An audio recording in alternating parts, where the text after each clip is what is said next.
Morning. आज मैं आपको भाषा और व्याकरण पढ़ाऊंगी। ये आपकी पुस्तक है व्याकरण वाटिका। ये आपका सिलेबस है इस पाठ का। चलिए, ये आपका पाठ पहला है जिसमें भाषा और व्याकरण के बारे में बताया जाएगा। शुरू करते हैं। बच्चों, भाषा का विकास तो वैसे बहुत धीरे धीरे हुआ। आरंभ में जब भाषा नहीं थी तो प्राचीन मानव थे वो पिक्चर या सिग्नल संकेत के माध्यम से अपने बातों को, अपने विचारों को प्रकट करते थे। जैसे जैसे समय बीता गया, मानव ने भाषा का विकास किया तथा विचारों को भी और अधिक रूप से स्पष्ट रूप से व्यक्त करने तथा सूचनाओं को भी संरक्षित यानी एकत्रित करने लगे। जो भी नोटिस रहती थी, जो भी सूचना रहती थी, उसको एक जगह सुरक्षित रखने लगा। मनुष्य भाषा के ही द्वारा ही विचारों का आदान प्रदान करते हैं और आदान प्रदान करना आरंभ भी किया था।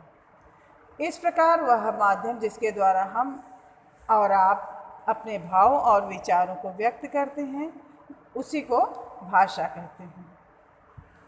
बच्चों, भाषा 3 प्रकार की होती है। पहला मौखिक भाषा, दूसरा लिखित भाषा और तीसरा सांकेतिक भाषा। मौखिक भाषा बच्चों, जैसे हम इस समय वीडियो बना रहे हैं, सिर्फ बोलकर आपको समझा रहे हैं, और ये हमारी मौखिक भाषा है। मौखिक भाषा के माध्यम से हम अपने मन के भावों को, अपने विचारों को बोलकर व्यक्त करते हैं। दूसरा बच्चों आता है लिखित भाषा। लिखित भाषा में हम अपने भाव और विचारों को लिखकर प्रकट करते हैं। तीसरा है सांकेतिक भाषा। सांकेतिक भाषा में हम जो अपने विचार होते हैं, अपने भावों को संकेतों के माध्यम से, इशारे से प्रकट करते हैं, जो सांकेतिक भाषा कहलाती है।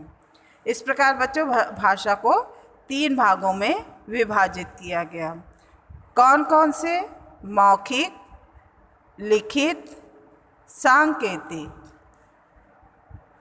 फिर आते हैं मौखिक भाषा और लिखित भाषा में अंतर क्या है। तो बच्चों, अंतर यह है कि मौखिक भाषा का कोई प्रमाण तो रहता नहीं, बोला कोई वो उसके प्रूफ रहता नहीं, यह बदला भी जा सकता है। जैसे अभी हमने कहा यह काम करो, थोड़ी देर बाद कहते हैं यह काम नहीं करना है, यह बदल रहा है, परिवर्तित है। तो मौखिक भाषा परिवर्तनशील है। दूसरा है लिखित भाषा। लिखित भाषा स्थिर होती है, वो प्रमाणित होती है, उसका प्रूफ होता है क्योंकि वह लिखकर प्रकट किया जाता है। अतः लिखित भाषा का बच्चों अधिकतर महत्व है। आपने रामायण महाभारत देखा तो ये सब कहानियाँ मुझको कैसे पता चली? क्योंकि यह लिखी गई है। एक रामायण हो चाहे महाभारत हो, ये सब महाकाव्य लिखा गया है। लिखित होने के कारण ही हम प्राचीन काल में, आज से बहुत साल पहले क्या घटित हुआ था, यह सब हम पता कर पाते हैं।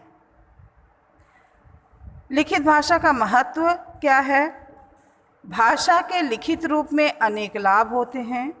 लिखित रूप से ही हमारे प्राचीन साहित्य, जो ज्ञान का अनुपम भंडार है, उसका प्रमाण मिलता है। विश्व के सभी महत्वपूर्ण कार्य लिखित भाषा में ही संपन्न होते हैं। जैसे हमारा संविधान क्या है, यह लिखित होने के कारण ही हम लोग जान पाए हैं। अब है कि भारत की मान्यता प्राप्त भाषाएं। तो बच्चों, भारत में 22 भाषाओं को मान्यता दी गई है। चलिए शुरू इनके नाम देखते हैं।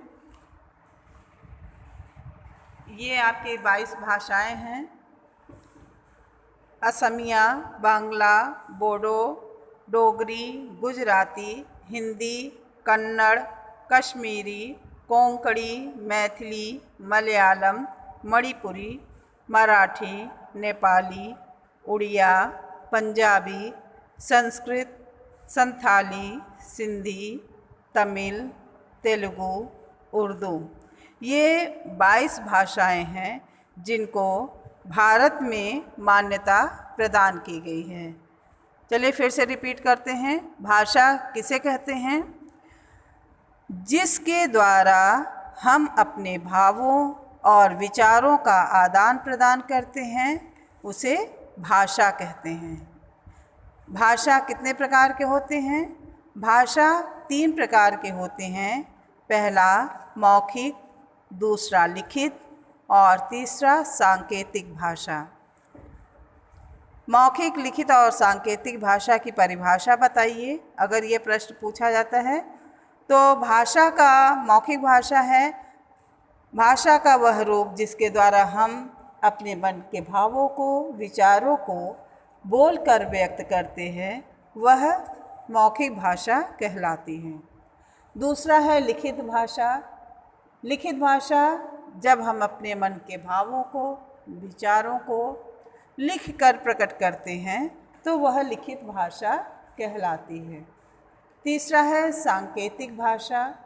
सांकेतिक भाषा जिसके द्वारा हम अपने विचारों और भावों को संकेतों से या इशारों से प्रकट करते हैं, वह सांकेतिक भाषा कहलाती है। मौखिक भाषा और लिखित भाषा में क्या अंतर है? मौखिक भाषा परिवर्तनशील है, यह बदलती रहती है। दूसरा, लिखित भाषा में स्थिरता बनी रहती है। भाषा, लिखित भाषा का महत्व। लिखित भाषा हमारा प्राचीन साहित्य लिखित भाषा में ही वर्णित है। लिखित भाषा में है जो ज्ञान का अनुपम भंडार है। विश्व की सभी महत्वपूर्ण कार्य लिखित भाषा में किए जाते हैं। लिखित भाषा स्थायी है। नेक्स्ट क्वेश्चन बनता है कि भारतीय संविधान में कितनी भाषाओं को मान्यता दी गई है? आंसर इसका होगा भारतीय संविधान में 22 भाषाओं को मान्यता दी गई है और ये 22 भाषाएं इस प्रकार हैं। बच्चों, इसको आप अच्छे से पढ़ लीजिएगा। अभी हम प्रश्न उत्तर नहीं करा रहे हैं, सिर्फ आपको समझा रहे हैं, तो ये आप पढ़ेंगे अच्छे से और जो भी परेशानी हो उसको पूछिएगा। नेक्स्ट वीडियो तक के लिए धन्यवाद।